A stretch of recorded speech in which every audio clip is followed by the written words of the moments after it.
Тағдырға сен. Пелин Сейран Суна үшеуі кездесіп қалады. Пелин Сейранның бүкіл құпиясын, яғни ауру туралы білетін еді. Ол Феритке бар шындықты айтуды ұсынды. Пелиннің ешқандай арам ойы жоқ еді. Ал Ферит болса Зиямен күш біріктіргісі келеді. Сейран Кая үшін қатты уайымдады, өйткені Кая қақпанға түсіп қалған еді. Сафет пен Тарық Каяны ұстап алады. Сафет Тарықты келіп мазақ қылғысы келеді, бірақ онысынан түк шықпайды. Бірақ қазір Тарық Каяны босатады. Өйткені Тарық Сейранға уәде берген еді. Кая қол-аяғы сау болып үйіне қайтады. Суна өзінің күйеуі Каяны қатты уайымдайды. Кая аман-есен үйіне оралады. Ол Сейран үшін барлығын істеуге дайын еді.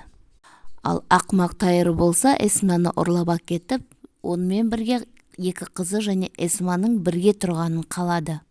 Кая Сафет пен Тарықтың Эсме туралы әңгімесін естіп қойып, оны Сунаға кеп хабарлайды. Ал Ифакат ханның басында үлкен проблема болады. Яғни оны қиындық туғызатын, оны әпшесінің қызы болатын.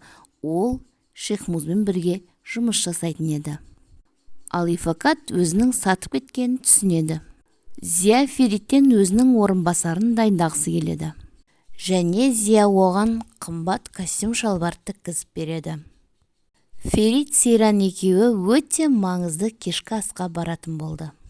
Сейран не болып жатқанын түсінбесе де, әрине ол күйеуін қолдап бірге барады. Хатуш ханым Сейран мен Фериттен қайда кетіп бара жатқандарын сұрайды, бірақ түсініксіз жауап алады. Халис өзінің немересі Фериттің бір іспен айналысып жатқанын сезеді. Суна анасын ойымдап, Хатуш ханымға айта бастайды. Ифакат жұмыстан оралады, ал Хатуш ханым болса Ифакаттың мазасын ала бастады. Ифакат бөлмесіне келіп жылай бастайды. Ол өзінің ешкімге керексіз екенін сезінеді, және Шехмуз оның алдап кеткенін түсінді. Және кезінде Сейранға не істеген туралы көз алдына келеді. Ал қазір Ифакат ханым дәрі ішіп баласын түсірмек болады. Халис Фериттің қайда екенін біліп жолға шығады. Кая үйіне аман-есен оралады. Оны көрген Суна қатты қуанады. Сейранды екеуі қатты уайымдап, және Тарықтың дәл сондай дәрігер тапқанын біледі, бірақ ол дәрігерге Тарықтың жазылмағанын айтады. Керемет кеш басталады, түсініксіз адамдар, ал Зияби болса Ферит пен Сейранды сол кісілерге таныстырады. Сейран ол жерде өзін ыңғайсыз сезіне бастайды. Ал Суна болса анасын ойлап уайымдап отыр. Суна амалсыздан әкесіне телефон шалады, ал әкесі болса Зерин ханмен ойнап күліп отыр еді. Бірақ олардың отырысы жаман аяқталады, әсіресе Зерин үшін. Кенеттен Қазым төре су шығарып, Зеринге қол жұмсайды. Зерин оны бетін көрместен тайып тұрады. Сейран Феритке қайтайық деп ұсыныс айтады, бірақ Фериттің шаруалары бар еді. Зия Феритке әңгіме айта бастайды, бірақ сол кезде Сейран барлығын тыңдап тұрады да Халис төреге хабарласады. Бірақ Халис төре олардың қайда екенін білетін еді. Қазым таксимен үйіне келеді. Суна тәтесіне келіп, Хатуш ханымға келіп, одан әкесіне хабарласуын өтінеді. Қазым ащы суға тойып алғаннан кейін ол өз-өзін жинақтай алмады. Кешкі ас кезінде Сейран кішігірім ұрыс шығарады, ал Ферит оны үйге қайтарады. Сол мезетте Халис төре келіп, Зияға өзінің әлі тірі екенін айтады. Сейран үйіне оралады, артынша Ферит те үйге қайтады. Сонымен Ифакат ханым баладан құтылады. Оны Халис төре шақырып жатқан еді. Сонымен қатар Халис төре Сейранды да шақырған еді.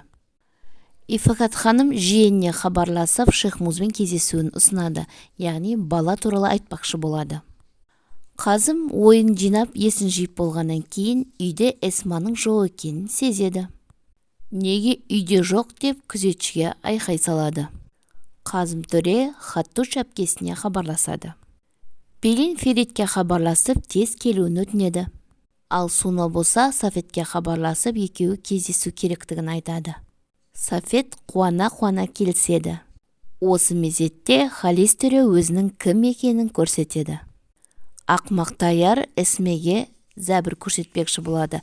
Бірақ сол мезетте Қазым төре күзетшілермен бірге үйге тап береді. Сөйтіп, Қазым төре Эсмені құтқарып алады, ал Таяр Корхандар отбасына беріледі. Бірақ Қазым төреге Эсмадан кешірім сұрау оңайға соқпайды. Шейх Мус Ифакатпен кездеседі және оның баласын көтеріп жүр деп ойлайды. Ол да Корхандардың тұзағына түседі. Суна Сафетпен кездеседі. Суна Сафетке өз ойын барлығын айтады. Ол жерге бірақ Суна Каямен бірге барған еді. Сафет те Корхандардың қолына түседі. Ал Тарық болса Сейранды күтуде. Ол Сейранмен бірге шет елге кету керек еді. Бұл жерде де Тарық тұзаққа түседі. Сейран билеттерді жыртып тастайды, ал Тарық болса Корхандардың қолына түседі. Осылайша барлығы өз міндеттерін атқарып шығады. Дәл осы сәтте Пелин Феритті айналдырып тұрған еді, Сейранның өтініші бойынша. Сөйтіп, Ферит пен Пелин бір жерге бару керек болады. Ферит не болып жатқаннан бейхабар еді. Бірақ Сейран барлығын Феритке түсіндіріп айтып береді. Сонымен қатар Пелин де олардан кешірім сұрайды. Өйткені Пелин Ферит пен Сейранның махаббатын шексіз екенін түсінді. Пелин Ферит пен Сейранға нағыз махаббат бақыт тілеп, өз жолымен кете барады. Бір кезде Халис төре келеді. Ол отбасымен бірге өзінің отбасына зиян тигізген адамдардың барлығын жазалайды. Шейх Мус, Сафет, Тарық, Таяр төртеуі ұзақ жолға шығады. Ферит өзінің атасына алғысын білдіреді және атасынан кешірім сұрайды.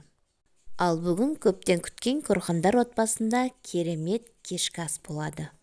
Бірақ кешкі ас кезінде барлығы кішкене мұңайып отырады, өйткені олардың ортасында Орхан жоқ еді. Бірақ Халис төре отбасына керемет тосын сый дайындап қойған еді. Кенеттен кешкі үстел басында бөлмеге Орхан кіріп келеді.